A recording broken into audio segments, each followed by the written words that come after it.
Une ville japonaise, 1 million d'habitants, la 10e du pays, Hiroshima. Le 6 août 1945, personne n'avait prévenu ses habitants que leur ville allait être rayée de la carte. Hiroshima, ville universelle. C'est ici qu'a commencé l'ère nucléaire. En ce matin de mars 2011, une nouvelle menace s'est abattue sur la population japonaise. À 1000 km de là, 3 réacteurs de la centrale de Fukushima sont entrés en fusion. Un terrible tremblement de terre suivi d'un tsunami géant a ravagé le nord-est du Japon. De Hiroshima à Fukushima, qu'a-t-on vraiment appris sur le nucléaire? Qu'y a-t-il de commun entre les réfugiés d'un accident industriel et les victimes de l'acte de guerre le plus spectaculaire du XXe siècle? De Hiroshima à Fukushima, les experts ont minimisé les risques. Les politiques ont nié l'ampleur des désastres. Et les excuses des industriels n'y changent rien. Depuis plus de 65 ans, l'histoire de la bombe, du nucléaire, de cette puissance inouïe, est une longue histoire de secrets.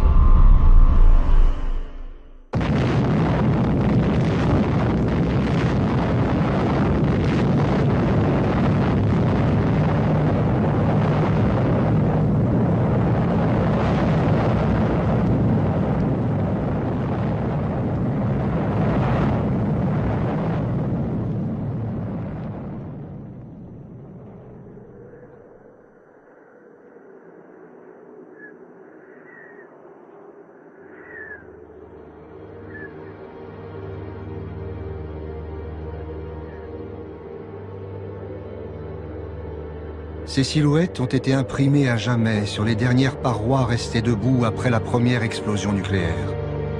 Dans un rayon de 200 mètres, les corps qui ne se sont pas volatilisés sont carbonisés.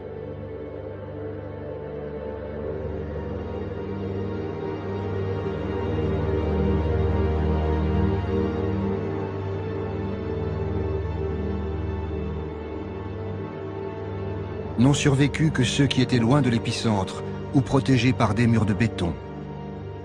Dès le lendemain de l'explosion, le docteur Hachiya tente d'aider les blessés. Tous sont atteints d'un mal mystérieux. 9 août. Hier, un de nos malades s'est plaint toute la journée de douleurs dans la bouche. Aujourd'hui, de nombreuses petites hémorragies apparaissent dans sa bouche et sous sa peau. Quand cet homme est arrivé à l'hôpital, il se plaignait seulement d'une grande faiblesse. En apparence, il n'avait aucune blessure.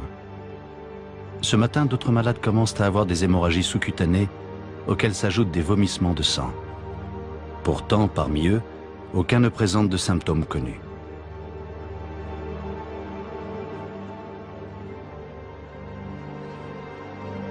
« 18 août.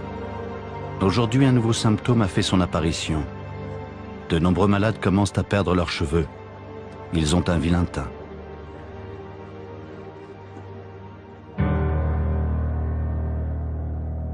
Les observateurs dépêchés sur place par l'armée japonaise ne savent pas quoi penser. Hiroshima et Nagasaki ont été anéantis par une arme inconnue. Cela ne semble pas être un gaz toxique.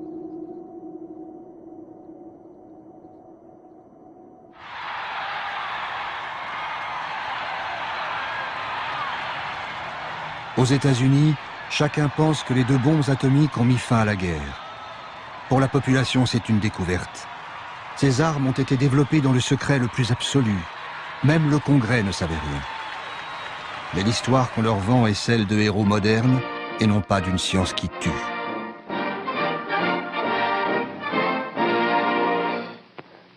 On July 16, 1945, at Alamogordo, the atomic age was born.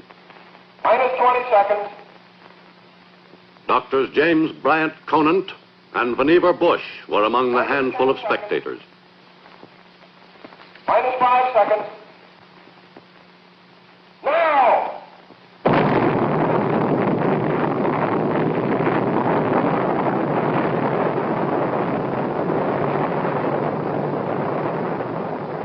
For Doctors Conant and Bush, who organized the development of the first bomb, this was a moment of supreme satisfaction. Ce film de propagande raconte l'histoire de la bombe, version US Army. C'est une fiction. Seuls les personnages sont réels. Il y a Leslie Groves, le militaire, chef du plus grand projet de l'Amérique en guerre, le projet Manhattan.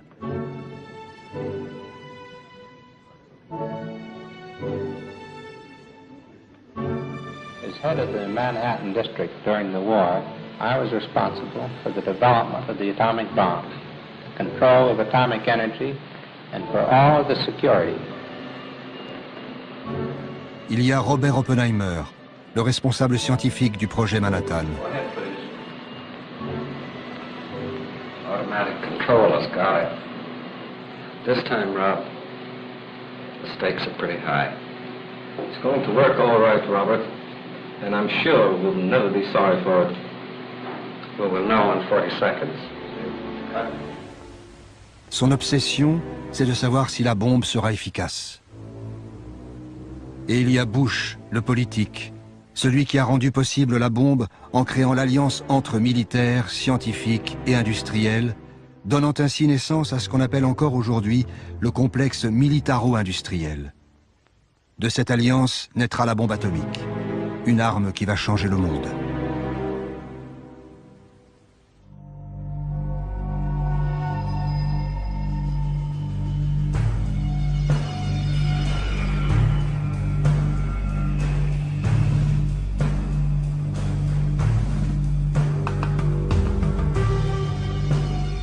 Los Alamos est un centre de recherche militaire depuis 1943. À cette époque, Oppenheimer, le scientifique, convainc Groves, le militaire, que c'est le lieu idéal pour construire un prototype de bombe. Mais en fait, les chercheurs dotés de moyens quasiment infinis vont laisser la science s'emballer et accoucher d'un monstre. Hiroshima devait être détruite pour prouver que la bombe atomique était l'une des plus grandes réussites scientifiques de tous les temps.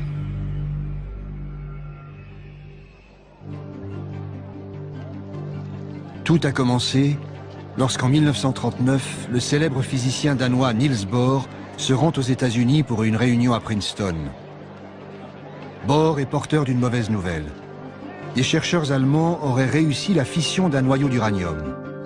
L'opération pourrait produire une énergie phénoménale. And the result, nuclear fission. But it is equivalent Dans to le milieu mass. scientifique, In the process la of nouvelle fission, fait l'effet a tiny fraction is left over. d'une bombe. What happens to it? It explodes as energy, proving Einstein's theory that mass and energy are really the same.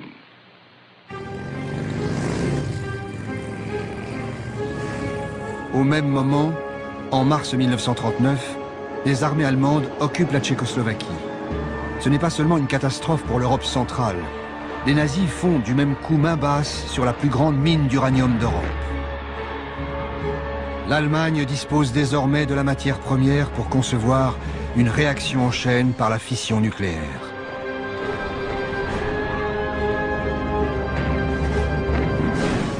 Puis, c'est la guerre.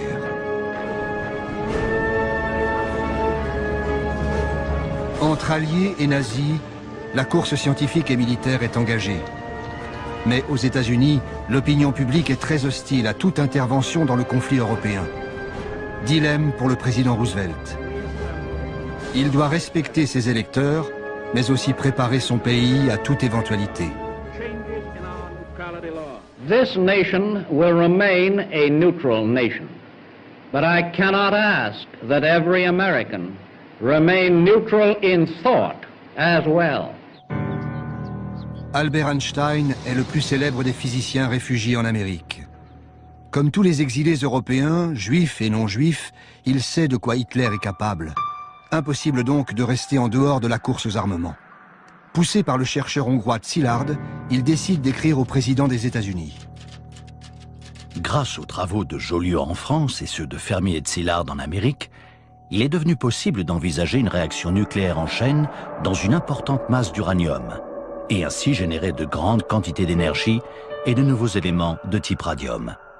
Cela pourrait aussi conduire à la fabrication de bombes. Une seule bombe de ce type, transportée en bateau et explosant dans un port, pourrait bien détruire le port tout entier et ses environs. À cette époque, ils ne sont qu'une poignée de chercheurs à avoir compris cet enjeu qui va changer le monde.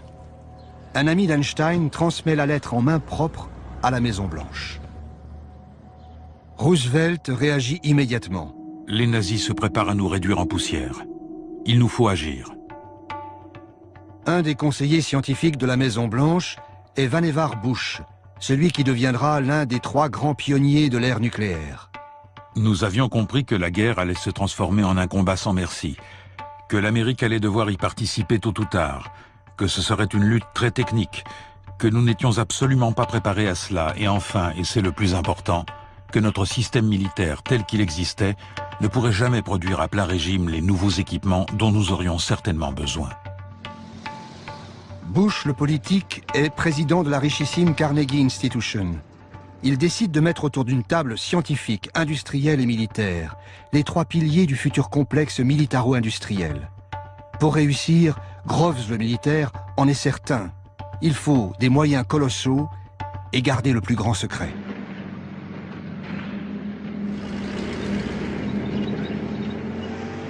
En Europe, les événements se bousculent.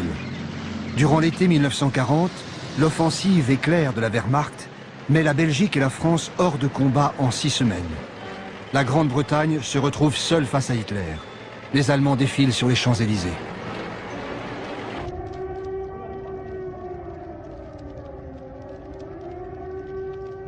Déjà, leurs avions visent Londres.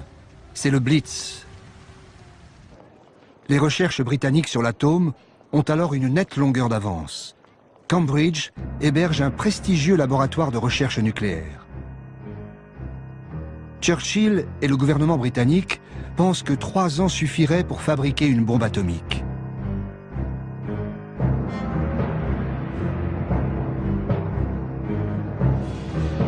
Mais il ne faut surtout pas que ces recherches tombent aux mains des nazis. Pour raconter ce qui se passe ensuite, les films de propagande d'après-guerre nous donnent encore une fois l'impression de suivre en direct une affaire top secret. Bush, le politique, s'inquiète auprès d'un de ses collègues des attaques sur Londres. The Germans are certainly working on an atomic bomb. As Harold Urey told you, they're getting a whole output of heavy water from the big Norwegian plant. They couldn't be doing it for anything else here. What was your impression of British progress? Chadwick and the other physicists agree entirely with us that given pure uranium-235, the bomb will work.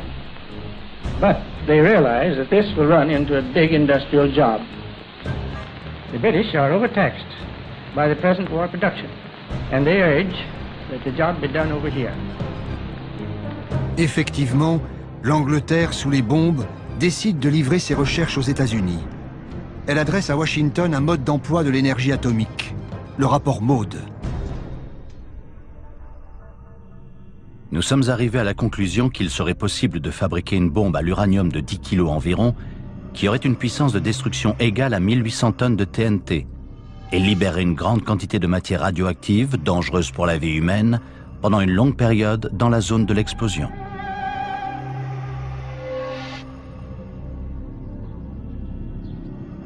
Face à cela, Roosevelt fait un choix politique. Bien que son pays reste farouchement isolationniste, il donne son feu vert pour construire des armes atomiques. Le programme nucléaire américain sera piloté au plus haut niveau de l'État, sans en référer au Congrès des États-Unis. La censure militaire s'abat sur la physique nucléaire. Elle disparaît des pages des revues scientifiques. Silence absolu. Sécurité oblige.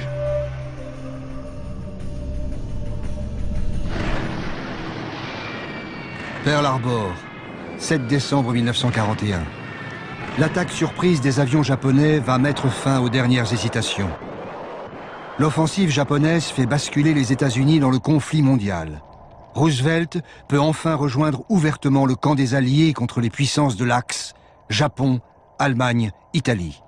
Bientôt la guerre embrase le Pacifique et étend son emprise aux 5 continents. La machine militaire américaine avait été lancée pour fournir des armes aux Britanniques. Désormais, elle va tourner à plein régime pour ses propres besoins. Le siège de l'armée américaine, le Pentagone, vient justement d'être terminé. Le chef du projet, un militaire pragmatique, s'appelle Leslie Groves. En septembre 1942, on lui confie une autre mission ultra sensible, accélérer les recherches nucléaires contre l'Allemagne, nom de code, Projet Manhattan. D'autant que les premiers résultats arrivent. Les chercheurs ont isolé un nouvel élément, le plutonium, plus lourd que l'uranium et plus efficace pour fabriquer une bombe. Vu par les films de propagande d'après-guerre, tout cela apparaît, à tort, bien inoffensif. Here it is, General Groves, plutonium. Well, that's the first I've ever seen. But after this, if you don't mind, I wish you'd hold something under it, because after all, there's about over $50 million in that, too.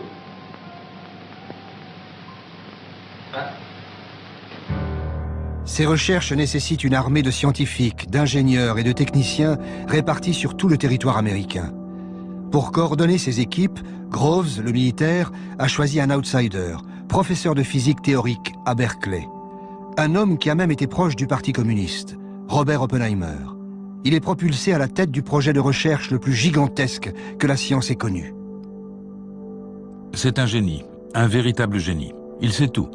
Il peut parler de n'importe quel sujet. Enfin presque. Il y a 2 ou 3 choses dont il ne sait rien.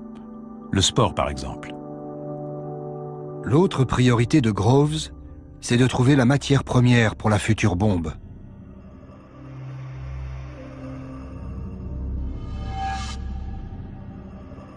Le plus important, bien sûr, était le minerai d'uranium. La plus grande source d'uranium pendant la guerre était la mine de Chinkolobwe, au Congo belge. Et l'homme clé dans ce domaine était M. Edgar Sangier, le directeur de l'Union minière du Haut-Katanga. Sangier est un industriel belge et un homme d'affaires prévoyant. Dès 1940, il a ordonné que toutes les réserves d'uranium belges soient mises à l'abri des nazis et envoyées aux États-Unis. En ce printemps 1942, Groves, le militaire, découvre donc avec stupéfaction que 1250 tonnes du précieux minerai sont stockées à portée de main dans le port de New York. Un formidable cadeau. L'approvisionnement du projet Manhattan est maintenant assuré. Parallèlement, un changement essentiel se produit. Pendant l'été 1942, le Troisième Reich renonce à son programme nucléaire, sauf que les Alliés n'en sauront rien. Pour Albert Speer, devenu ministre de l'armement et de la production de guerre, les dirigeants nazis n'ont pas compris le bouleversement radical que signifiait l'arme atomique. Hitler m'avait quelquefois parlé de la possibilité d'une bombe nucléaire, mais cette idée dépassait ses capacités intellectuelles. Il était incapable de saisir le caractère révolutionnaire de la physique nucléaire. Sur la proposition des physiciens spécialistes du nucléaire, nous avons renoncé au projet de développement d'une bombe atomique, après que j'ai, une fois de plus, demandé combien de temps il faudrait et que l'on m'ait répondu qu'il fallait compter au moins 3 à 4 ans. Berlin a des soucis bien plus pressants. Pour soutenir l'offensive sur le front russe, le Reich a besoin de pétrole, ressource bien plus vitale que l'uranium des mines tchèques. Et pour cela, Hitler regarde du côté du Caucase, vers Bakou et jusqu'à l'Iran. Dupont de Nemours est l'un des géants de l'industrie américaine, inventeur du nylon et surtout principal fournisseur d'explosifs et de munitions pendant la guerre de sécession et les 2 guerres mondiales.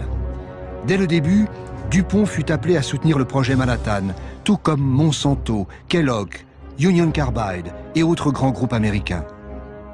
Hiroshima devait être détruite pour asseoir la puissance économique et politique du complexe militaro-industriel.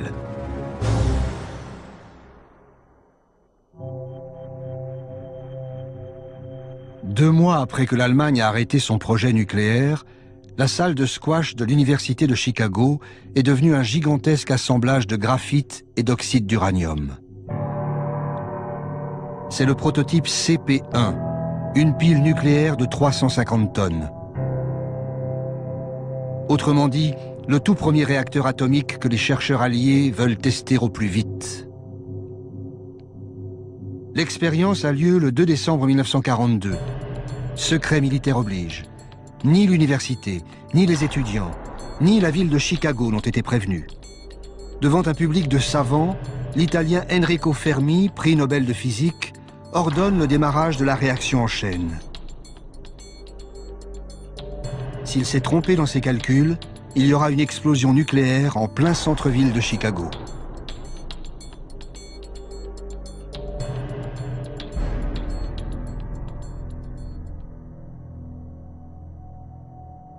Tout se passe comme prévu. Pour la première fois de l'histoire, l'homme a réussi à maîtriser l'énergie nucléaire. Nous savions que nous étions sur le point de libérer un géant. Pourtant, en réalisant que nous l'avions réellement fait, nous éprouvâmes un sentiment étrange.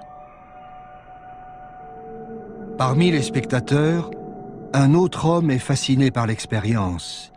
Il s'appelle Crawford Greenwalt. Il est ingénieur chimiste chez DuPont de Nemours. La concentration de neutrons dans la pièce est montée bien au-delà des limites autorisées, et les radiations gamma juste au-dessus des limites tolérables pour un être humain en l'espace de 24 heures. Le résultat de l'ensemble fut bien meilleur que ce qui était attendu, et pour moi, ce fut une expérience saisissante. Greenwalt, l'industriel, assiste à l'expérience sur l'invitation du général Groves.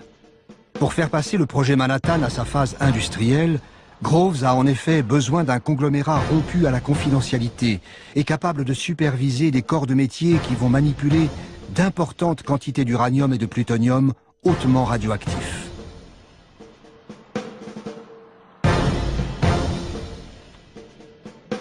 Le contrat est colossal, les risques aussi. Greenwalt, l'industriel, hésite.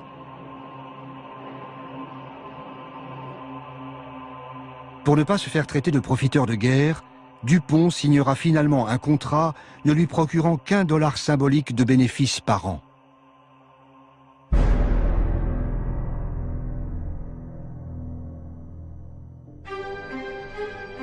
Quelque part sur la côte ouest, dans un immense désert à 300 km de Seattle, Hanford.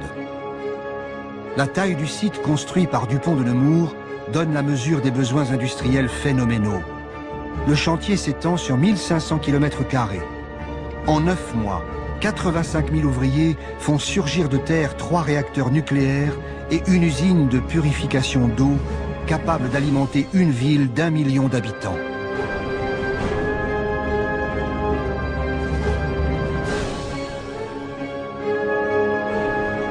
Des dizaines de milliers d'employés dorment sur place.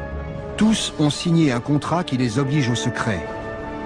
Les conversations téléphoniques sont écoutées, le courrier est lu et censuré. Hanford est une usine de production de plutonium. Inquiet des effets des radiations pour ses troupes, Greenwalt, l'industriel, exige des garanties. Groves, le militaire, s'engage à ce que le gouvernement américain paye 10 millions de dollars par tête en cas de blessure, maladie ou décès. Une somme faramineuse pour l'époque.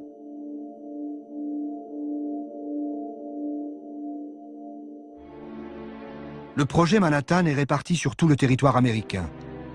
Cette autre unité est gérée par Monsanto et General Electric.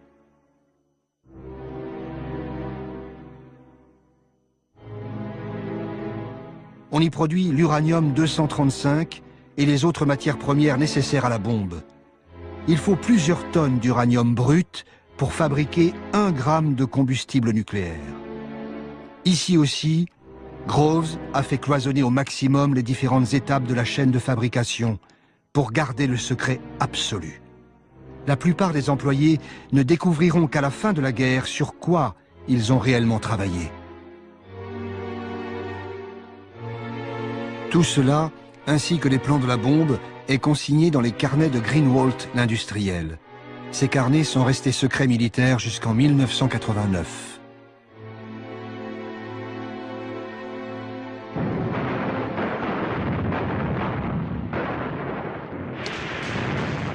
Début 1943, le vent de la guerre tourne.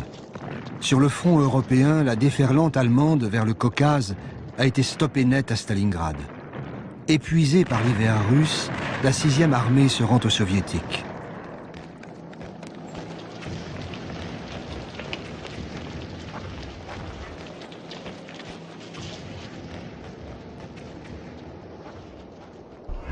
Été 1943, les Alliés se réunissent à Québec. Churchill a provoqué la rencontre dans un but précis, ne pas laisser aux États-Unis le monopole du nucléaire. La Grande-Bretagne, les USA et le Canada décident de s'associer au sein du projet Manhattan. Le Canada possède d'importantes mines d'uranium. Il fournira 4000 tonnes de minerais jusqu'en 1946. 2 ans après la mise à l'abri des recherches anglaises, outre-Atlantique, une vingtaine de scientifiques britanniques viennent rejoindre les laboratoires américains.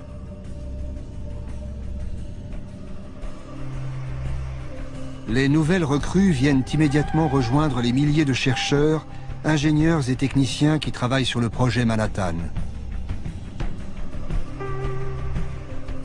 Los Alamos. C'est le 3e grand centre de recherche du projet Manhattan. On y vit sous haute sécurité, en famille, en vase clos, moyenne d'âge 27 ans. C'est dans ce lieu ultra sensible que convergent tous les matériaux produits sur les différents sites industriels. Ils vont permettre d'assembler les premières bombes atomiques. Parmi les scientifiques arrivés via Londres, il y a le matricule K22, Klaus Fuchs. Personne ne sait que ce jeune physicien allemand est un communiste à la solde de Moscou. La géopolitique s'installe dans le monde des scientifiques. Sur place, chercheurs et militaires se posent des questions très concrètes. Quelle arme construire? Des bombes de précision pour décimer la flotte ennemie? Ou plutôt une arme de destruction massive, comme l'écrit Oppenheimer, le scientifique, à son ami Enrico Fermi? Je souhaiterais vous entretenir de la question des aliments empoisonnés par des produits radioactifs. Je voudrais recommander un report du projet dans la mesure du possible. Je pense que nous ne devrions pas envisager de mener à bien ce projet si nous ne pouvons pas empoisonner assez de nourriture pour tuer 1 demi-million de personnes. Les chercheurs de Los Alamos penchent pour une bombe à effet massif. Mais surtout, ils veulent mieux connaître les effets de la radioactivité. Le 1er août 1944, un accident survient au bâtiment D de Los Alamos. La victime s'appelle Don Mastic, un jeune chimiste de 23 ans. Lors d'une expérience, un tube à essai se brise et une préparation au plutonium lui éclabousse le visage. Il en avale quelques gouttes. Il consulte son médecin, le docteur Hempelmann. Mais personne ne sait ce qu'est une dose dangereuse. Hempelmann se tourne vers Oppenheimer. Quelles que soient les précautions prises, un accident du même type peut se reproduire. Il ne me paraît pas inutile de poursuivre des recherches en ce sens. Les militaires soutiennent un tel programme d'observation. La question la plus pressante, c'est de savoir jusqu'à quel point les substances que nous utilisons sont toxiques. Uranium, radium, polonium, beryllium. Il est nécessaire d'étudier la manière dont elles agissent sur le corps humain, en pénétrant par la peau, les poumons, le tube digestif. Des tests médicaux sont pratiqués sur Don Mastic. Mais pour mieux connaître les effets de la radioactivité, il faudra de vrais cobayes. Nous recommandons qu'un patient de l'hôpital de Rochester soit choisi pour une injection d'1 à 10 microgrammes de substances radioactives et que ses excréments soient envoyés à notre laboratoire pour analyse.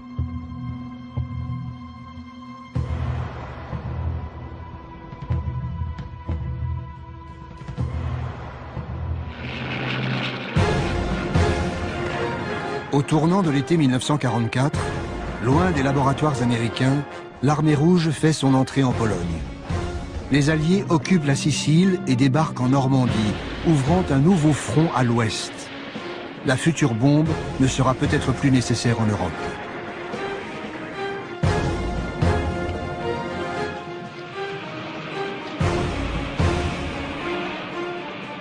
Dans le Pacifique, l'armada américaine se rapproche plus difficilement du Japon. En mer des Philippines, 128 000 Marines reprennent l'île de Saipan aux troupes de l'empereur. Puis l'état-major y établit ses premières bases aériennes. Tokyo est à portée des bombardiers B-29, mais refuse toujours de se rendre.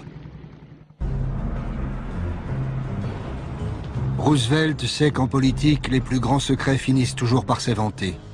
Lincoln l'avait prédit bien avant lui. Nul ne peut tromper tout le monde tout le temps. Quand la bombe sortira de l'ombre, il faudra qu'on la rende utile.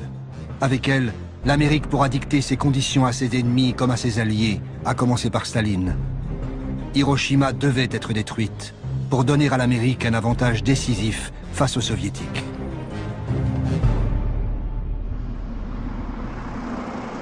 À l'été 1944, Churchill et Roosevelt se retrouvent à Hyde Park, près de New York. Pour eux, les défaites allemandes ne changent rien. Le projet Manhattan doit aboutir coûte que coûte. L'idée que le monde devrait être informé du programme de recherche nucléaire en vue d'un accord international concernant son contrôle et son utilisation est inacceptable. La question doit continuer d'être considérée comme un secret absolu. Mais lorsque la bombe sera finalement disponible, elle pourra peut-être, après mûre réflexion, être utilisée contre les Japonais, qui devront être prévenus qu'un tel bombardement sera renouvelé jusqu'à ce qu'ils capitulent. Plus d'un an avant les bombardements de Hiroshima et Nagasaki, les politiques confirment la cible désignée par les militaires. Ce sera le Japon. À l'automne 1944, en pleine débâcle allemande, le général Groves envoie une unité spéciale sur le front européen. À Strasbourg, elle fait une découverte cruciale cachée au sein de l'hôpital de la ville. Un laboratoire de physique allemand. Aussitôt, le scientifique de la troupe se met à compulser les archives. D'après les documents allemands, le programme nucléaire nazi a été interrompu 2 ans plus tôt. Les armes de destruction massive de Hitler, tellement redoutées par l'Amérique, n'ont jamais existé. Avec elles, s'évapore la menace qui a justifié le projet Manhattan. À la conférence de Yalta, Churchill et Roosevelt ne peuvent pas encore utiliser la carte de la bombe. Et les informateurs de Staline ne lui ont pas encore livré tous les secrets du projet Manhattan. Alliés et soviétiques commencent à se partager le monde avant que ne débute l'ère nucléaire. Staline est intéressé par des territoires chinois, occupés par les Japonais. Il s'engage à attaquer l'armée japonaise 90 jours après la chute de Berlin.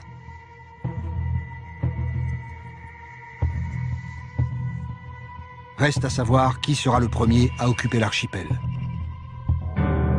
Car Tokyo refuse toujours de capituler.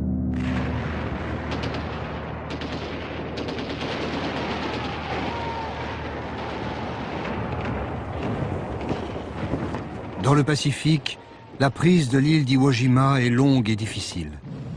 Mais ensuite, les B-29 de l'US Air Force ont le champ libre pour pilonner le sol japonais.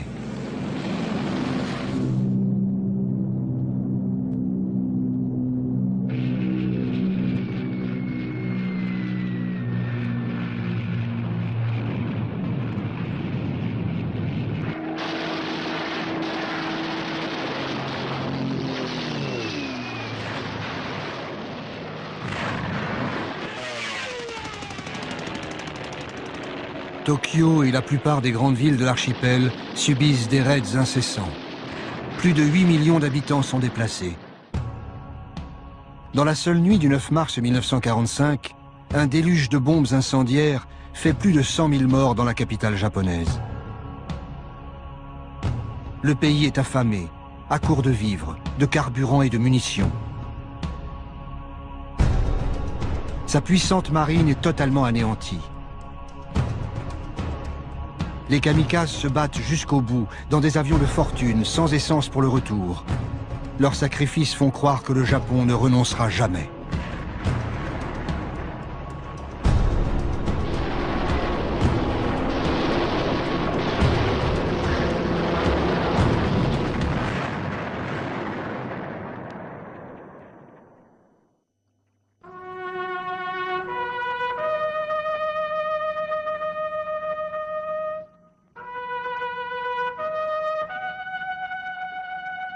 Roosevelt meurt le 12 avril 1945.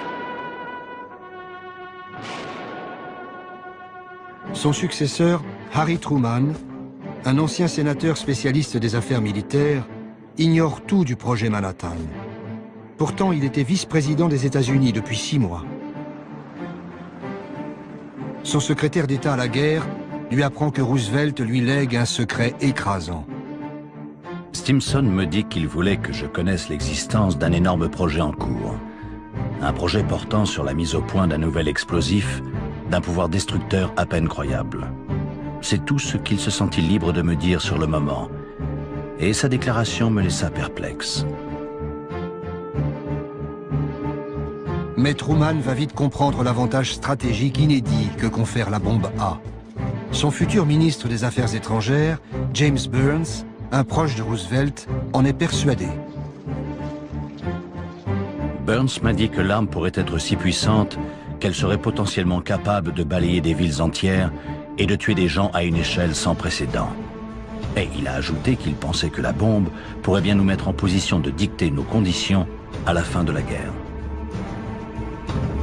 Le même Burns écrit le discours d'investiture de Truman. La perspective d'avoir bientôt l'arme suprême renforce l'intransigeance américaine.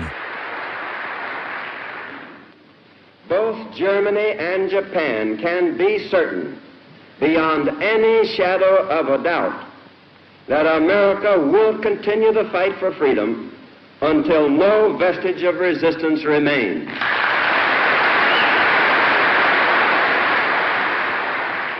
Our demand has been, and it remains, unconditional surrender. Une capitulation sans condition. À Washington, les diplomates américains savent bien que cette demande est inacceptable pour les Japonais.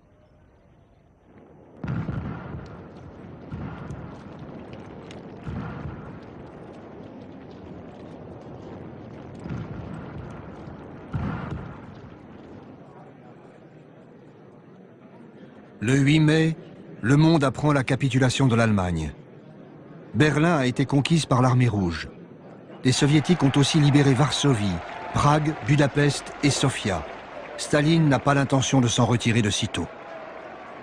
Conformément à l'accord secret de Yalta, Moscou se prépare maintenant à entrer en guerre contre le Japon. Les troupes soviétiques commencent à s'amasser en Mandchourie, au nord-est de la Chine.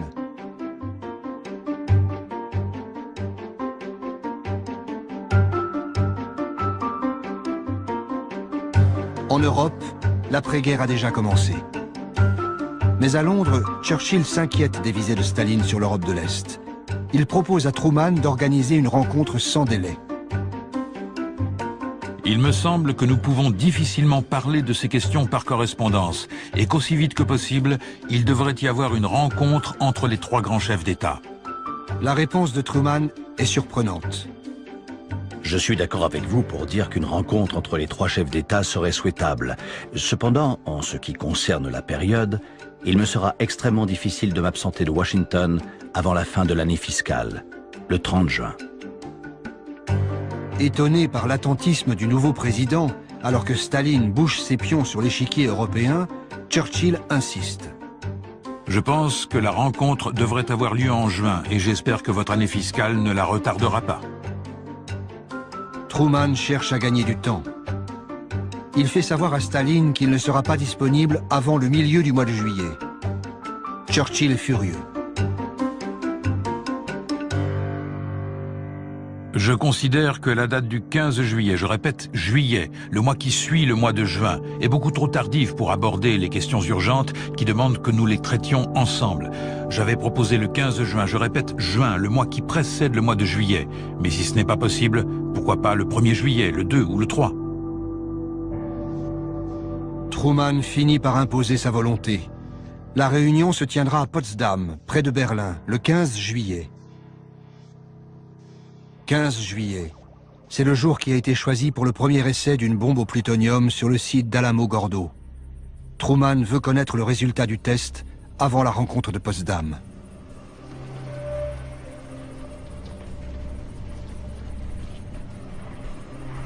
Sur le site d'Alamogordo, comme à Los Alamos, les équipes travaillent 12 heures par jour, 7 jours sur 7.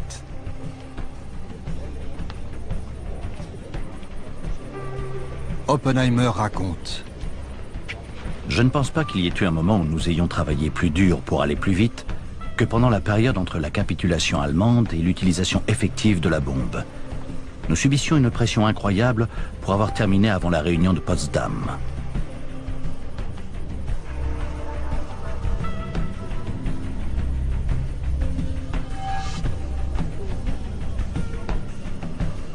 À Washington, on ne se demande plus s'il faut utiliser ou non la bombe contre le Japon, mais quand et surtout comment.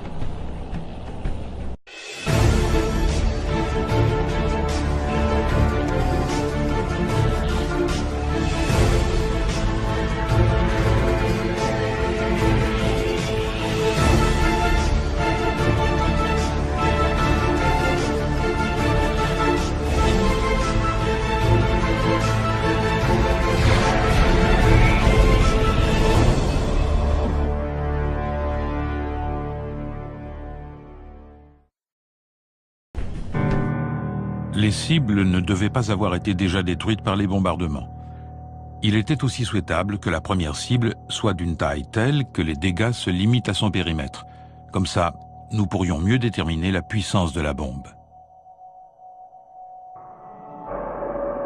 3 villes jusqu'ici relativement épargnées sont retenues comme cibles. Niigata, Kokura et Hiroshima. Le test doit être efficace dès le premier tir. Pour l'US Air Force, Hiroshima a beaucoup d'avantages. C'est une bonne cible radar, et d'une taille telle qu'une grande partie de la ville serait largement endommagée. Les collines environnantes sont propices à engendrer un effet de réverbération qui augmenterait considérablement les dégâts. Reste à savoir s'il faut prévenir les Japonais. Certains scientifiques de Chicago y sont favorables.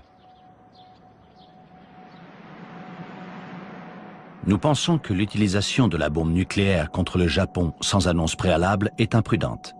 Si les États-Unis sont les premiers à faire usage de ce nouveau moyen de destruction, ils perdront le soutien du public à travers le monde. Léo Szilard, le physicien exilé proche d'Einstein, se rend spécialement à Washington pour plaider la cause des civils. Le secrétaire d'État américain Burns lui fait comprendre que plus rien ne peut arrêter la machine. Il me dit que nous avions déjà dépensé 2 milliards de dollars pour le développement de la bombe. Comment voudriez-vous que le Congrès accepte d'allouer des fonds pour la recherche sur l'énergie nucléaire si vous ne montrez pas les résultats obtenus avec l'argent déjà dépensé? Le Congrès commence à s'interroger sur le montant énorme des dépenses non justifiées de l'armée de terre. Après 3 ans de secret absolu, la bombe doit apparaître au grand jour. Tant que la bombe n'aura pas servi contre une cible réelle, sa puissance restera invisible, incompréhensible. Nous ne pouvons proposer aucune démonstration technique susceptible de mettre un terme à la guerre. Nous ne voyons aucune alternative qu'une utilisation militaire directe. Les responsables politiques et scientifiques sont unanimes. Il faut utiliser la bombe. Un nouveau monde est en train de se dessiner. Le 1er juin 1945, le secrétaire d'État à la guerre le déclare devant les industriels et les scientifiques. Les implications du projet Manhattan vont bien au-delà de la guerre actuelle. Il faut maintenir intactes les installations industrielles existantes, constituer des stocks conséquents de matériaux à usage militaire et à usage industriel et technique, et enfin ouvrir la voie au développement industriel. L'Amérique prépare déjà l'avenir. La bombe atomique y jouera un rôle central. Et la perspective d'une industrie nucléaire à grande échelle commence à se profiler.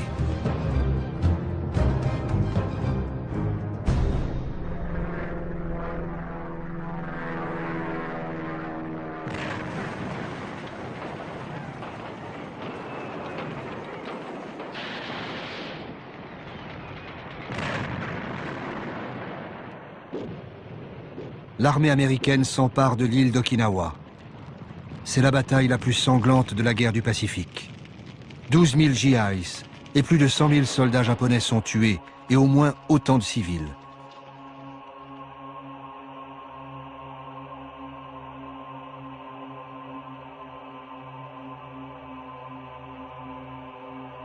Okinawa, c'était le dernier rempart avant le débarquement des troupes américaines dans l'archipel japonais.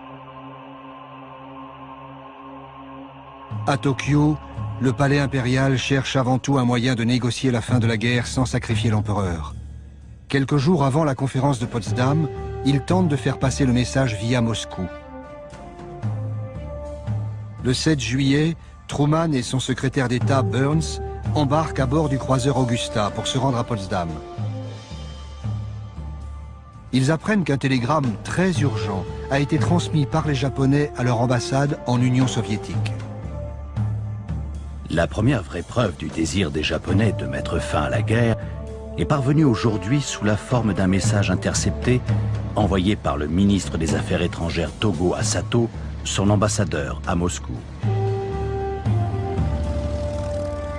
Il lui demande de rencontrer Molotov et de l'informer du vif désir de l'empereur de mettre fin à la guerre. En outre, Togo dit que les termes « capitulation sans condition » formulés par les Alliés sont la seule chose qui empêche la cessation de la guerre et que si ces termes sont maintenus, les Japonais devront évidemment continuer à se battre.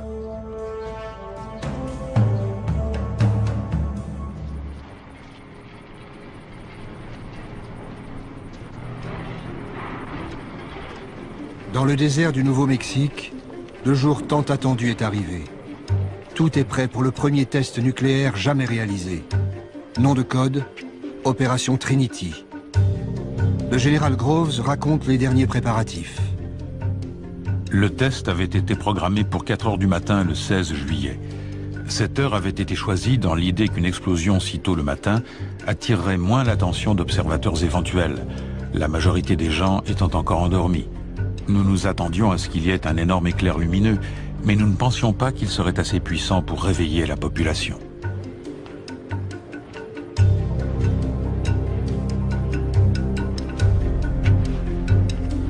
On l'appelle le gadget, une bombe à implosion contenant 6 kilos de plutonium. 150 000 personnes ont œuvré à la création de ce monstre de métal dont le cœur est à peine plus gros qu'une balle de tennis.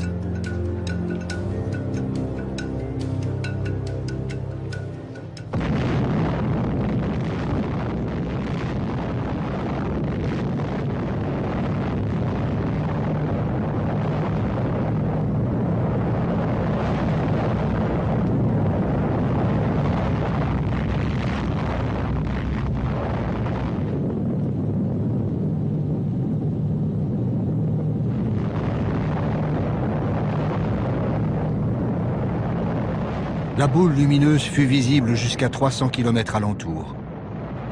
Le premier essai nucléaire de l'histoire a réussi au-delà de toute espérance. L'homme est devenu maître d'une nouvelle puissance. Le projet Manhattan a doté l'Amérique de l'arme absolue. Mais plus que jamais, le secret doit être maintenu.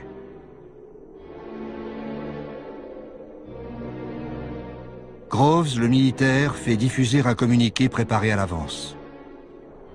Un dépôt de munitions situé aux confins d'Alamogordo, contenant une grande quantité de puissants explosifs et de matériel pyrotechnique, a explosé. L'accident n'a fait aucune victime et les dégâts matériels, en dehors de l'entrepôt lui-même, sont négligeables. Le communiqué officiel de Groves n'a rien à voir avec la réalité. Mais dès cette époque, il faut couper court aux interrogations de la population.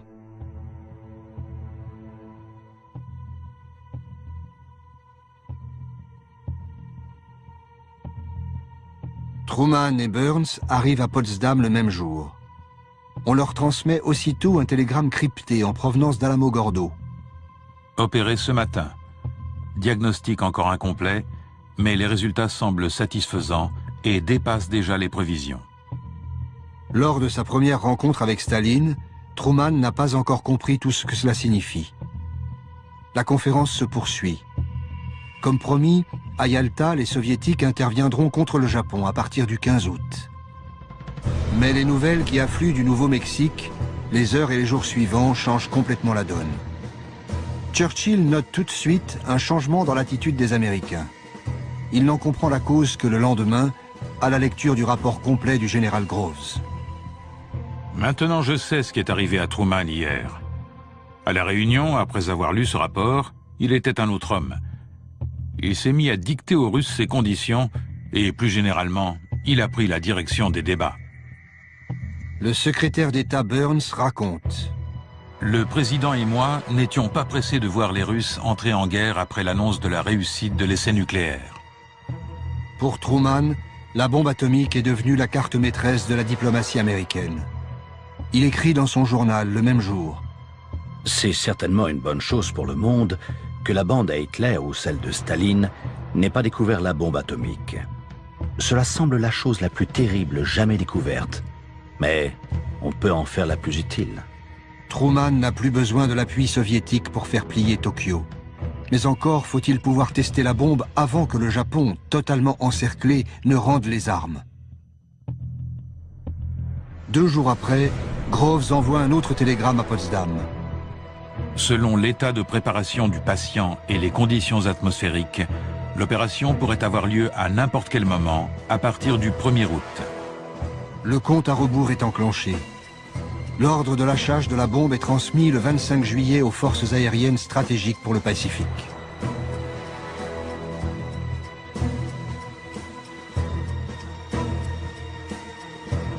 La proclamation finale des Alliés est signée par Truman, Churchill et Chiang Kai-shek. L'Union soviétique de Staline n'a même pas été invitée à la rédaction du texte. Nous appelons le gouvernement japonais à accepter maintenant la capitulation sans condition de ses forces armées et de nous donner ainsi l'assurance de sa bonne foi. L'autre alternative pour le Japon sera une destruction rapide et totale. Furieux, Staline comprend qu'il a été trahi. Grâce à son espion à Los Alamos, il sait que la bombe est prête. Il accélère le déploiement de ses troupes en Extrême-Orient pour tenter d'occuper le Japon en premier. À Potsdam, s'est écrit le premier chapitre de la guerre froide.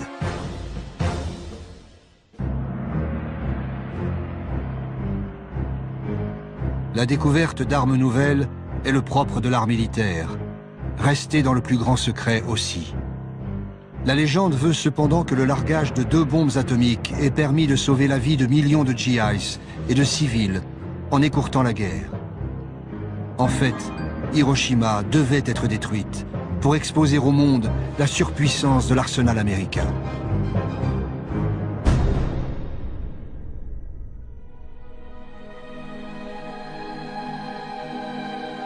Aéroport militaire américain de Tinian. La préparation des équipages chargés du largage de la bombe a commencé 1 mois et demi plus tôt. Little Boy, la bombe destinée à Hiroshima, pèse plus de 4 tonnes. C'est une bombe à l'uranium. Sortie de Los Alamos en pièces détachées, elle est assemblée ici, à Tinian, au beau milieu du Pacifique.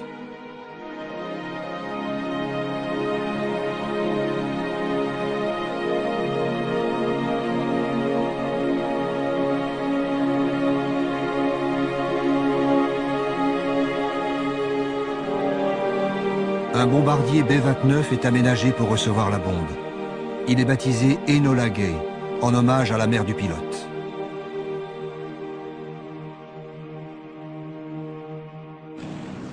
« 6 août 1945. Le largage de la bombe doit être fait à vue, non au radar, pour plus de précision. 3 avions éclaireurs sont partis étudier la météo des 3 cibles potentielles. Il y a des nuages au-dessus de Kokura. Niigata s'avère trop loin vu le surpoids de la bombe. À Hiroshima, le ciel est clair. La ville est choisie pour cible. Little Boy est larguée à plus de 9000 mètres d'altitude. Elle explose une quarantaine de secondes plus tard, à 600 mètres au-dessus de Hiroshima.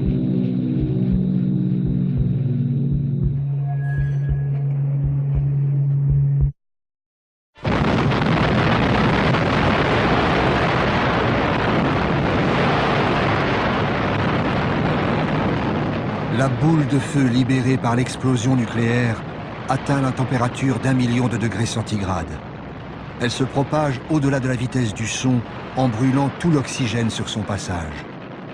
C'est un soleil en train de naître à la surface de la Terre.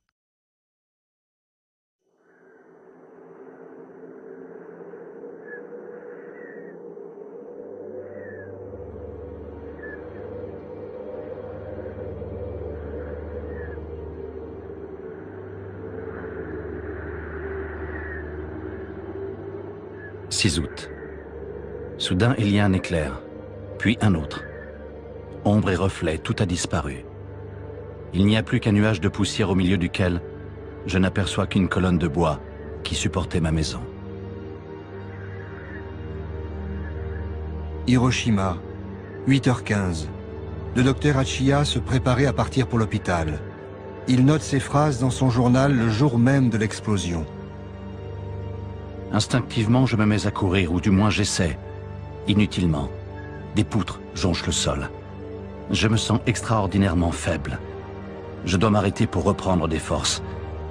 C'est là que je m'aperçois que je suis complètement nu. Où sont passés mon pantalon et mon maillot? Je regarde mon côté droit, il est tout ensanglanté. J'ai également une blessure à la cuisse. Quelque chose de chaud coule dans ma bouche. Ma joue est déchirée. Le souffle de l'explosion a été d'une puissance inouïe. En un instant, une seule bombe à uranium a rayé de la carte une ville de 350 000 habitants. 4 km² réduits en cendres. Les maisons ont brûlé. Le fer s'est tordu sous la chaleur. Tout se passe comme dans un mauvais rêve. Je vois venir des ombres, des espèces de fantômes qui marchent les bras écartés. Je me demande pourquoi. Tout à coup, je comprends qu'ils sont brûlés et qu'ils se tiennent les bras écartés pour éviter le contact avec leur propre peau. L'explosion a tué 70 000 personnes. 70 000 autres seront emportés par les effets de l'irradiation dans les mois suivants. 200 000 habitants ont survécu. Ce sont les Hibakusha, les irradiés de la bombe atomique.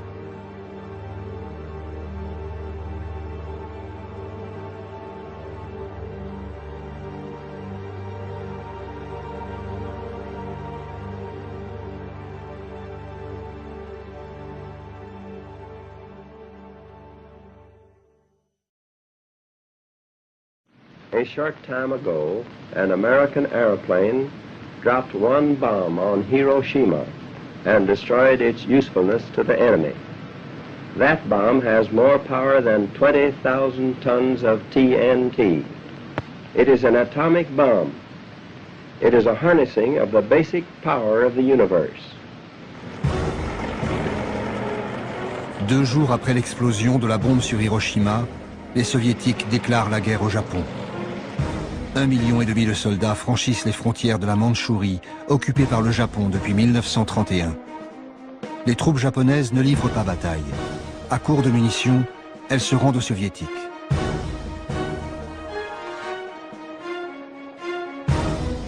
À la base de Tinian, la 2e bombe est fin prête. Fat Man est de conception très différente de Little Boy. C'est une bombe au plutonium comme le gadget de Trinity. Elle coûte moins cher que Little Boy, elle est plus efficace, et sa production en masse est plus facile. Il faut absolument l'essayer. Il ne manque plus que la dédicace du général Groves. Resté aux États-Unis, il laisse faire son bras droit, le colonel Farrell. À Hirohito, affectueusement.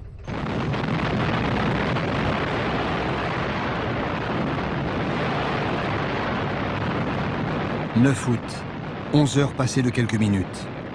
Depuis un B-29, un caméraman filme le champignon atomique au-dessus de Nagasaki. L'avion transporte aussi une cargaison de scientifiques venus observer l'explosion. De retour à la base, l'équipage baptisera le bombardier Necessary Evil. Pour l'histoire, la bombe nucléaire devient un mal nécessaire.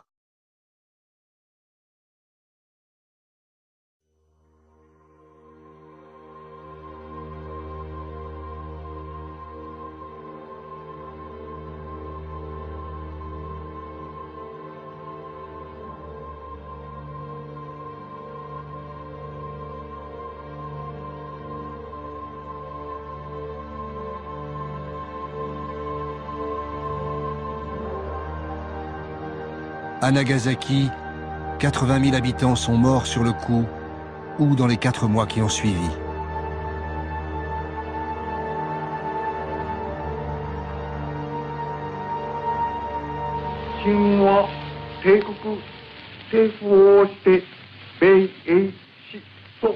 国に対しその共同宣言を受諾する旨通告せしめたり。Le 15 août 1945, le peuple japonais entend la voix de l'empereur pour la première fois. Cette voix leur apprend la capitulation de leur pays. Le palais impérial n'a pas seulement plié face à la bombe. À ses yeux, Tokyo fait face à un péril bien plus grand. L'armée rouge progresse vers le nord de l'archipel. Pour éviter un Japon sous la coupe soviétique, Washington laisse un espoir de survie au régime impérial. Le texte de la capitulation ne dit rien du futur sort de Hirohito. Ce texte est signé le 2 septembre à bord du croiseur Missouri. Les troupes d'occupation du général MacArthur arrivent au Japon moins d'un mois après les bombardements nucléaires.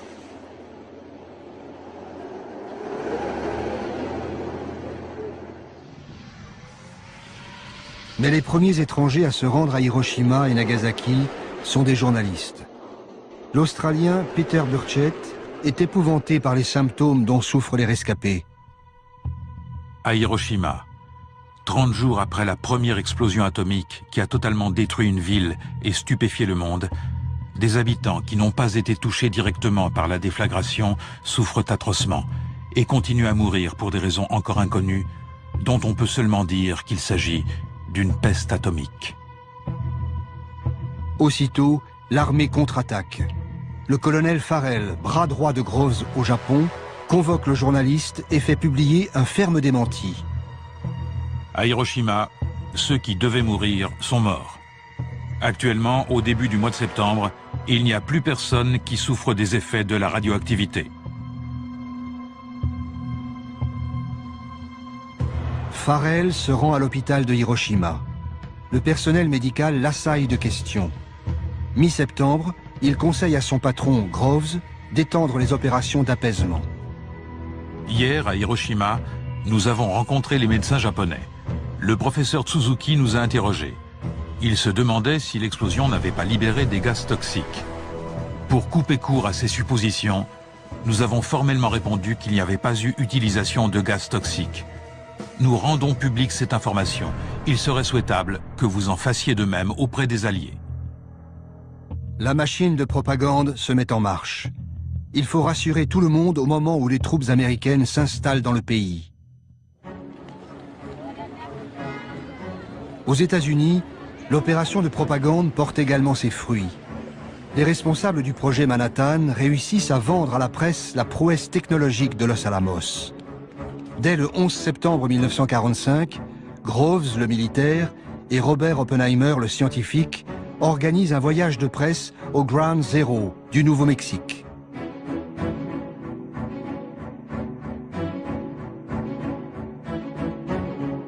Le site est encore radioactif, mais Oppenheimer se veut rassurant. Il explique aux journalistes que contrairement aux gadgets de Trinity, les bombes japonaises ont été lâchées de très haute altitude. Il ne devrait pas y avoir d'effet comparable à des armes chimiques ou d'empoisonnement de la Terre par des éléments radioactifs, et aucune autre horreur que celle qui accompagne habituellement les grandes explosions. Message transmis à l'opinion publique. La bombe nucléaire est une bombe propre. Rien à voir avec les armes chimiques interdites par le protocole de Genève.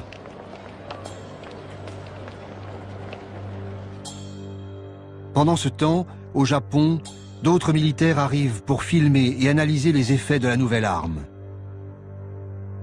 Un soldat montre fièrement le point d'impact de la bombe au milieu des ruines encore radioactives. Voilà l'épicentre, Ground Zero. D'autres désignent aux caméras les traces laissées par le souffle nucléaire. Ils étudient soigneusement la propagation des rayons brûlants et leur empreinte sur les édifices.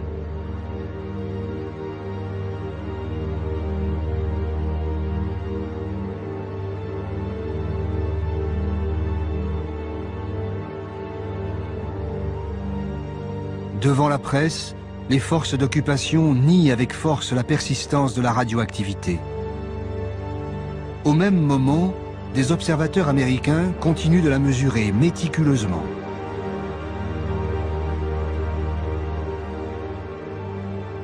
Un GI qui raconte sa mission de patrouille à Nagasaki est stupéfait. Je ne savais pas pourquoi j'étais là. Il n'y avait pas d'habitants, tous avaient péri.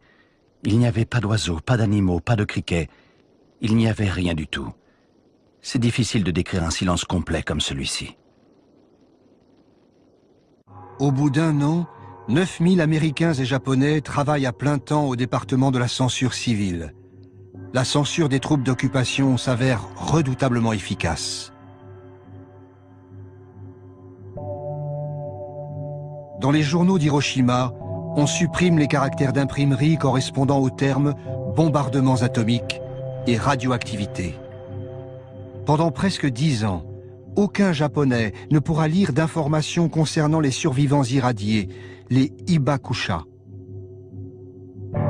Après le feu atomique, c'est une chape de plomb qui s'abat sur Hiroshima et Nagasaki.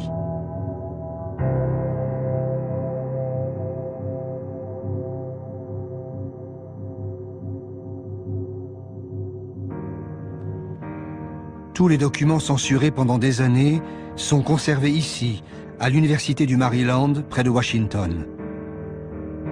Des dizaines de milliers de livres, de journaux et d'affiches. Face aux officiers américains qui protestent contre le poids de cette censure, le général MacArthur se montrera toujours intraitable. C'est une propagande fausse et pernicieuse qui vise à donner l'impression qu'une forme de censure arbitraire et cynique aurait été instaurée. Après avoir muselé la presse, il reste une autre opération plus délicate à mener, la désinformation sur les effets de la bombe. En novembre 1945, le Congrès américain ouvre une commission d'enquête sur le développement de l'atome et son contrôle. Groves poursuit son opération de légitimation devant les sénateurs. The casualties which would have resulted from an invasion of the Japanese home islands would have been tremendous. Churchill placed them at over 1 million Americans. The atomic bomb made it impossible for the Japanese to continue the war, despite their determination to fight to the bitter end. And in that fighting, they would have taken with them tens of thousands of Americans. Groves joue avec les chiffres. La bombe a-t-elle préservé quelques dizaines de milliers ou 1 million de vies américaines? Peu importe. Ce qui compte, c'est de défendre la doctrine du mal nécessaire, en direct devant les parlementaires. De même, sur la question sensible des radiations résiduelles, Groves s'en tient à une ligne officielle qui ne s'embarrasse pas de nuances. Il n'y en a pas, et c'est un nom très ferme. Sauf au moment même de l'explosion, il n'y a pas eu de dommages radioactifs. Cela n'a duré qu'un instant. Un sénateur lui demande s'il existe un antidote aux radiations. Groves répond: Les dommages radioactifs sont de plusieurs types. Si l'irradiation est assez forte, la mort est immédiate. Une dose moins forte peut entraîner une mort différée, mais les médecins disent que la souffrance est supportable. C'est même une manière très agréable de mourir. Ceux qui sont seulement légèrement irradiés peuvent guérir avec le temps. S'agit-il d'une question de soins ou de temps? Demande le sénateur. C'est une question de temps. Si une personne qui travaille avec des matériaux radioactifs est accidentellement irradiée, elle prend un congé pour se tenir éloignée de ces matériaux et avec le temps, elle guérit. Au final, les sénateurs se rangent derrière Groves, le militaire. Leur objectif est le même: rassurer l'opinion publique sur le développement nucléaire appelé à un avenir radieux. Chez les militaires, l'unanimité de façade sur les bienfaits de la bombe n'a jamais été totale. À peine 2 jours après le bombardement de Nagasaki, l'homme qui a transmis l'ordre de largage de la bombe, le général Spaatz, notait déjà dans son carnet personnel: Quand la bombe atomique avait été discutée à Washington en ma présence, je n'y étais pas favorable. De même que je n'ai jamais été favorable à la destruction de villes entières et à l'anéantissement de tous leurs habitants. Le même jour, l'ancien président Herbert Hoover confiait au secrétaire à la guerre Stimson: L'utilisation de la bombe atomique et la mise à mort aveugle de femmes et d'enfants révoltent mon âme.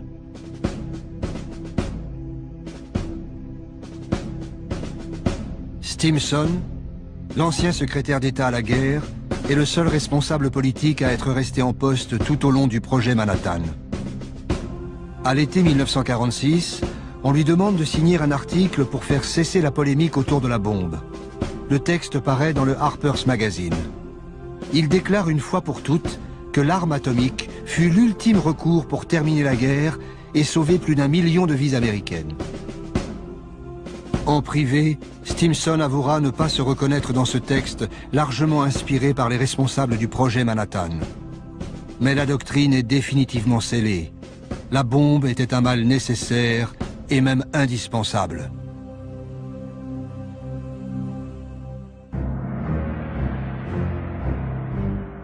New York. Un congrès réunit scientifiques, industriels et militaires à propos de l'avenir de l'atome. En cette fin de l'année 1945, les hommes de l'ombre qui ont pensé la bombe se félicitent en public. Et ils commencent à préparer l'avenir. We're going to talk about the future and not the past. You've all heard a great deal about what made the Manhattan Project a success, but you're looking now up here at this table at a group of men who haven't been featured in the public press or in addresses or anything of that kind.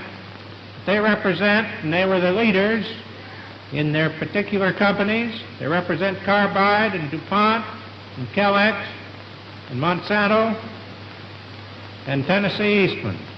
And those men did the industrial job that made the Manhattan Project a feasible, practical result instead of something that we were still struggling with. I think you should all remember that.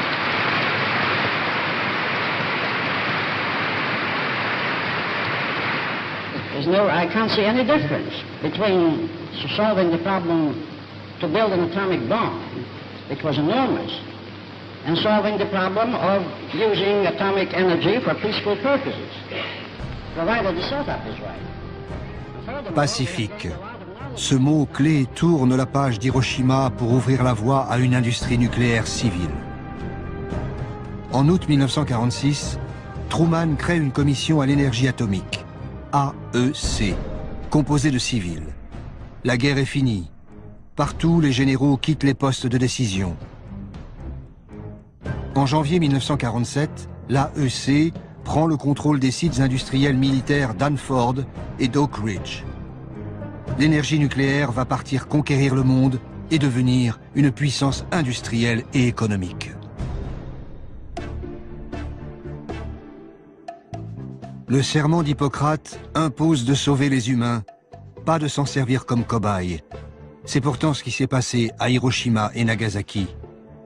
Le projet Manhattan a déjà donné lieu à des expérimentations sur l'homme, mais l'utilisation de la bombe atomique permettra de les étendre à une toute autre échelle.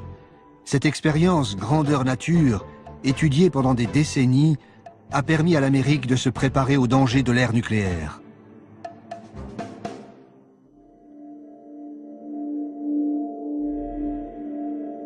Pour bien comprendre ce secret, il faut revenir au début du projet Manhattan.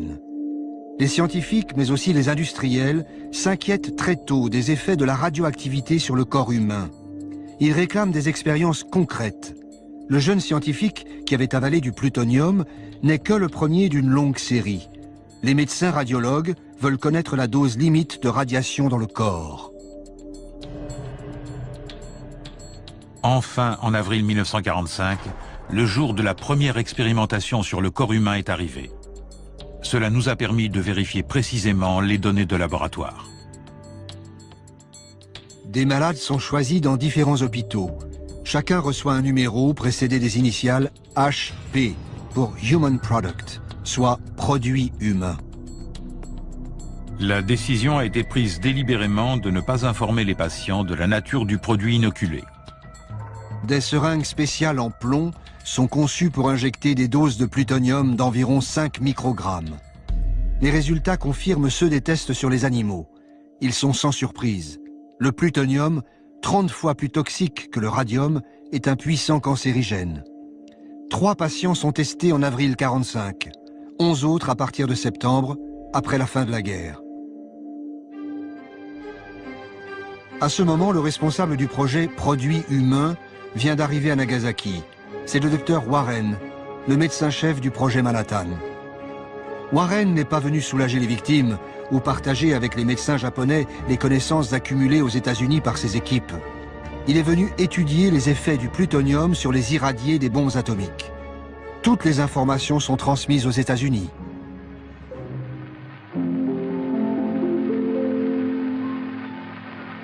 At the end of 2 weeks, which was the critical period, burns and cuts, which appeared to be curing, suddenly worsened. Hemorrhage developed, which could not be stopped. Many died, and the number of deaths kept mounting from day to day. Purpura appeared on the upper half of the body in a majority of cases, and as it spread to all parts of the body, the condition of the victim became worse. Depilation was also a characteristic symptom of the critical period. This soldier was in the barracks 1 kilometer northeast of the epicenter. He suffered no burns, but around the 28th of September, more than 7 weeks after the bombing, depilation developed. Spots appeared, accompanied by a fever of 39.5 degrees and diarrhea.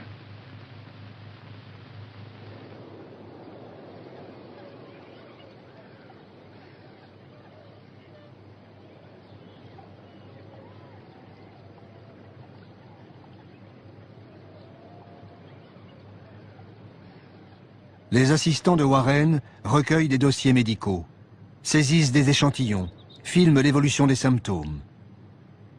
Ils enquêtent sur chaque patient pour savoir où et comment ils ont reçu la bombe atomique, la gravité de leur brûlure. Tout cela est soigneusement rassemblé, puis classé secret défense. Un médecin japonais, le docteur Hida, témoigne. Le directeur de l'hôpital nous communiqua un ordre du ministère de la Santé que nous devions tous respecter, patients aussi bien qu'employés. Les dommages provoqués par les bombardements sur Hiroshima et Nagasaki sont un secret militaire américain. Personne ne doit communiquer ce qu'il a vu, entendu ou ce qu'il sait sur la réalité de ces dommages, ni par la parole, ni par l'écrit, ni par le dessin, ni par la photo. Les contrevenants seront punis.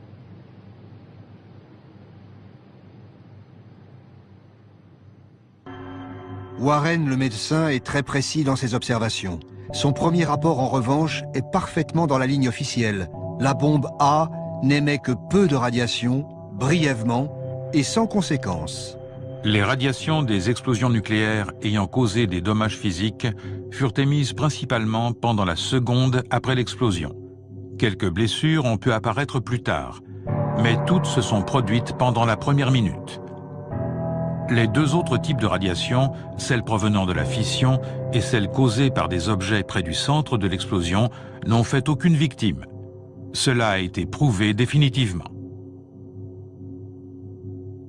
De retour aux États-Unis, Warren reprend les tests humains commencés à la fin de la guerre. À l'hôpital de Rochester, une aile spéciale gardée par des militaires est construite à cet effet. Jusqu'à l'été 1947, 11 patients y recevront des injections de plutonium. 3 mourront dès la première année de l'expérience. Effrayée par les risques de scandale, la toute nouvelle commission à l'énergie atomique, AEC, décide d'enterrer le dossier. Il est préférable qu'aucun document ne soit divulgué qui ferait référence aux expériences sur des humains et pourrait avoir un effet négatif sur l'opinion publique ou déclencher des poursuites judiciaires. Les documents concernant ce domaine de travail doivent être classés secrets.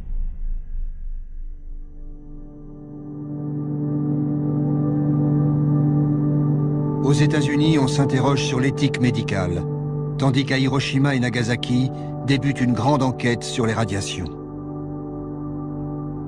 Le nouveau secrétaire d'État à la Marine presse Truman d'exploiter les données scientifiques recueillies à Hiroshima et Nagasaki. Les résultats provisoires de l'enquête montrent qu'environ 14 000 Japonais ont été irradiés par l'explosion nucléaire. L'étude de ces personnes et des autres habitants est une occasion unique et très importante pour les Alliés de pouvoir mener des recherches médicales et biologiques sur l'influence de la radioactivité. Ces recherches ne doivent pas s'arrêter maintenant, mais être poursuivies sur le long terme. Une occasion unique. Peu après, Truman ordonne la mise en place d'une commission sur les dommages de la bombe atomique, l'ABCC. Elle s'installe à Hiroshima et Nagasaki. Avec l'aide du ministère de la Santé japonais, l'ABCC reprend le travail du docteur Warren à grande échelle. Étudier sur le long terme l'influence des radiations sur les victimes de la bombe. À nouveau, les survivants sont forcés de collaborer pour les enquêtes médicales sans jamais être soignés.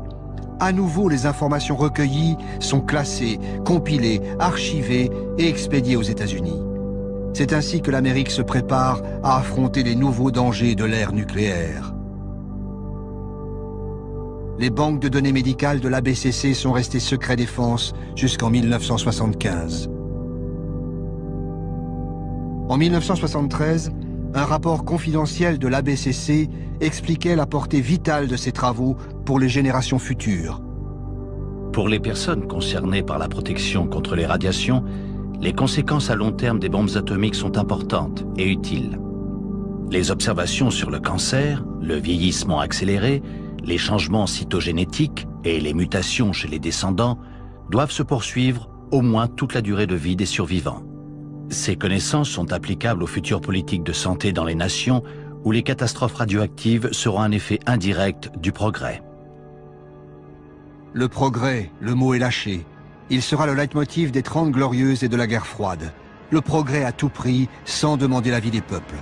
Et le paroxysme du progrès, c'est le nucléaire.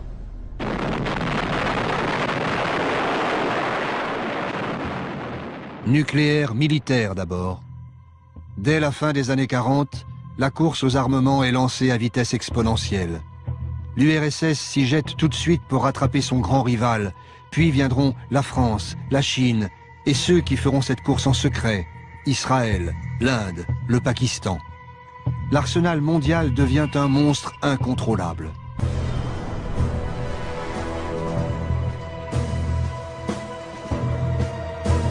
Et le progrès, ce sont aussi ces nouvelles centrales qui apportent à de nombreux pays l'énergie miraculeuse, inépuisable et sans danger.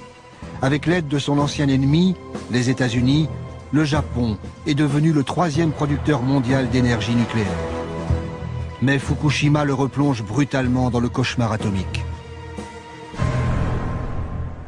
À Hiroshima, l'ancien ABCC sert désormais de référence internationale pour les normes de protection contre la radioactivité.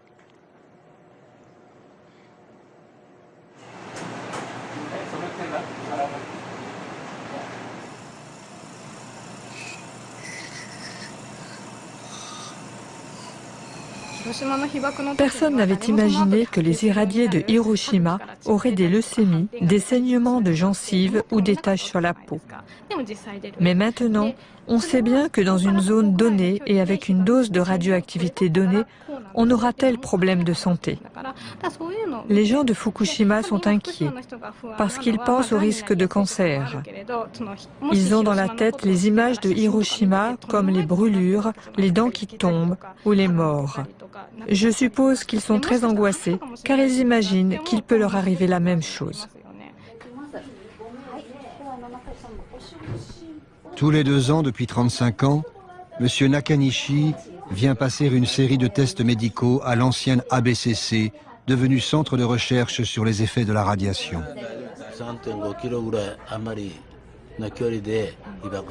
Ma mère m'a dit que j'étais à un peu plus de 3 km de l'épicentre au moment de l'explosion.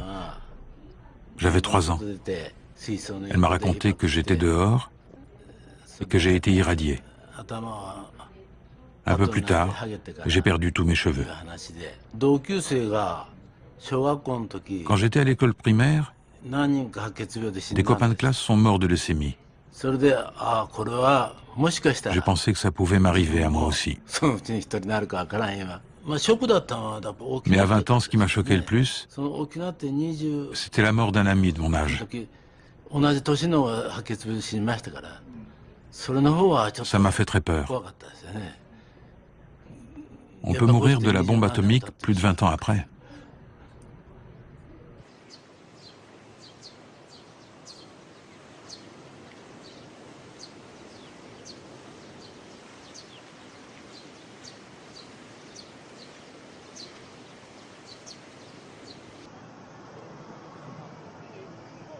Chaque année, le 6 août, les habitants de Hiroshima commémorent le jour où le monde est entré dans l'ère nucléaire. Le Japon a été le seul pays victime de la bombe atomique.